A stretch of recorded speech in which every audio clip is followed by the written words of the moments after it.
In the world of finance, no market is an island. Whether you're actively trading stocks or just carefully saving for retirement, your portfolio is constantly being pushed and pulled by a hidden web of relationships, specifically between bond yields, the US dollar, and gold. Welcome to this Trading Education Explainer. Figuring out these correlations, it's not just for the Wall Street elite. It's an absolutely vital tool for anyone trying to navigate these wild economic cycles. Today, we're going to break down exactly how these assets move together, why those relationships sometimes just completely break apart, and what the ultimate economic barometer is telling us about the road ahead. Here's our roadmap for today. We'll start with the dollar and gold, then move on to bonds as economic barometers.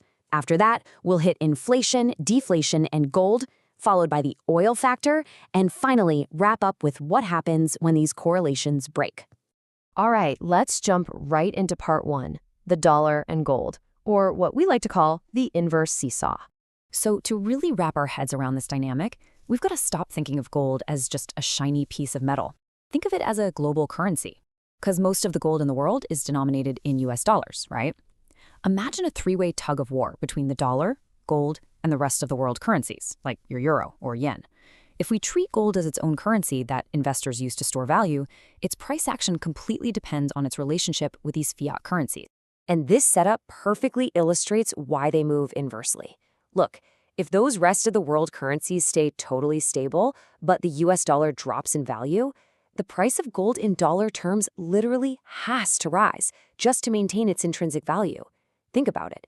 If the dollar suddenly becomes worth half as much compared to the rest of the world, gold has to essentially double in dollar terms just to keep its purchasing power.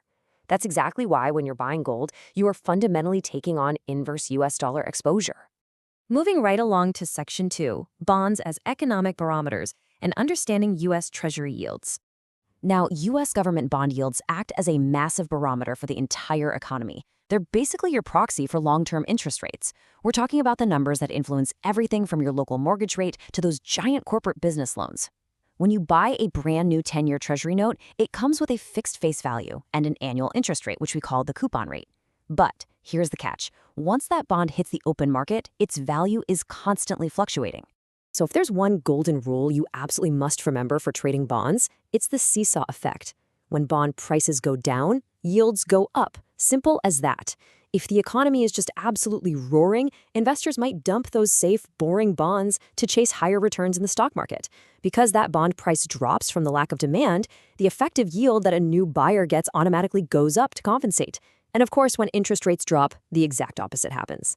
And you better believe the Federal Reserve is watching this like a hawk.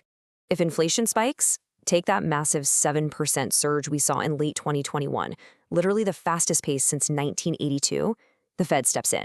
They raise short-term interest rates to try and cool down that overheated economy, and this kicks off a whole chain reaction. Borrowing costs go up, consumer spending slows down, and as a direct result, bond yields get driven up across the board. Which brings us to a really critical pivot point. We know gold reacts to the dollar, and we know bonds react to the broader economy. But how exactly does gold interact with these shifting bond yields? Let's unpack that in Section 3, inflation, deflation, and gold, the golden bond. Well, the relationship between these assets isn't always uniform. It really depends on the environment. Take a deflationary recession, kind of like what we saw in the 1930s or the 2000s. Scared capital rushes into both bonds and gold for safety. So in that scenario, bond prices go up, yields fall, and gold climbs. They're moving together. But flip the script to 1970s-style stagflation. High inflation absolutely destroys the fixed returns of bonds, creating a brutal bear market for fixed income.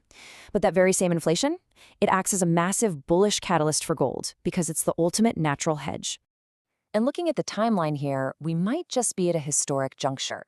That monumental 40-year secular trend, that massive long-term market cycle that kicked off back in 1982, it very well may have ended with the 2020 COVID crash.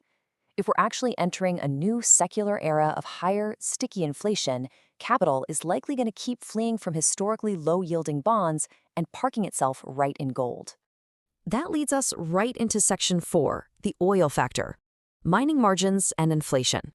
You see, we can't fully analyze gold's place in this complex financial web without bringing in another heavy hitter. Gold and oil are actually positively correlated over 60% of the time. Why?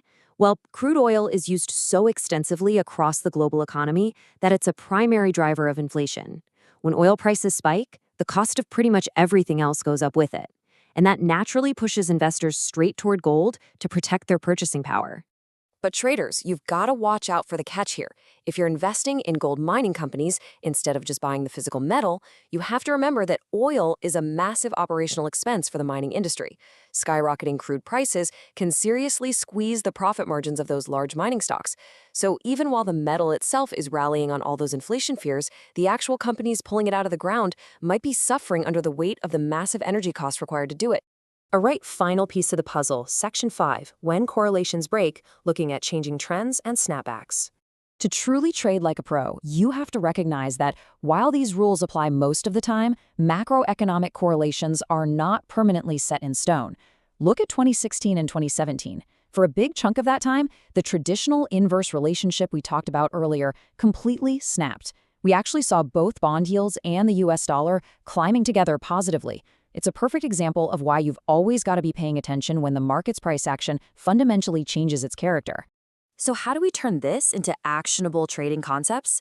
Well, when assets get pushed to absolute extremes, say a massive sell-off where market sentiment just becomes overwhelmingly bearish, investors have to be on the lookout for what's known as a snapback.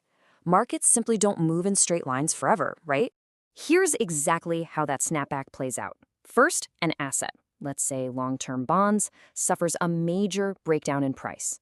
Second, the technical indicators and market sentiment get heavily, extremely oversold. And finally, boom, you get a counter-trend rally. That's your snapback. It bounces back up to retest the previous levels of support, which are now acting as resistance, before the main downward trend inevitably continues. Recognizing this pattern is huge because it prevents you from getting completely shaken out of a great long-term position during a mere short-term correction. As we wrap up this explainer, I want to leave you with one final, critical thought to apply to your own trading strategy. If that multi-decade bond bull market is truly over and we are entering a brand new landscape of sustained inflation and massive secular shifts, how is your portfolio going to handle the next turn in the financial web? The markets are always interconnected. Your success depends entirely on seeing the threads.